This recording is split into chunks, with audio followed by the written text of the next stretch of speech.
Kujitolea mhanga.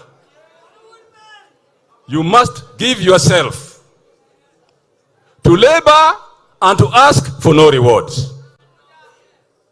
To labor and to ask for no rewards. That is what true leadership is. And we are seeing it in our leader.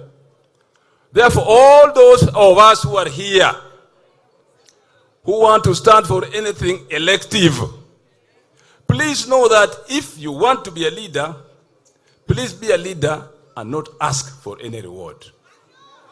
Indeed, it is the true leaders who have been persecuted most on this earth, beginning with Jesus Christ, St. Paul, and many others. And therefore, in Noland today, we are here because the people who organize this thing today, Jim Orengo, thank you very much for the leadership you have shown. You are doing it with this team from both Siaya and Kisumu County.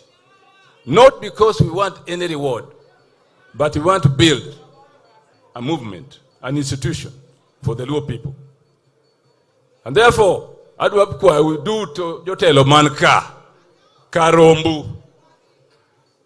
Let us continue with giving up ourselves to serve our nation and serve our people, so that something like this can happen because of the dedication of the leaders here, led by my friend Jim Orengo. Jim, thank you very much for what you have done.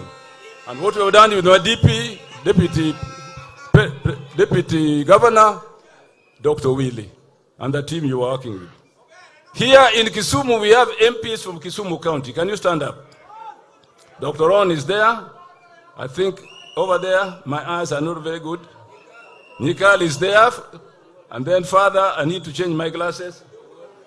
Aduma Makuwur. Then Ruth Odinga, the senator. The woman rep, sorry. So we are here representing Kisumu County in full.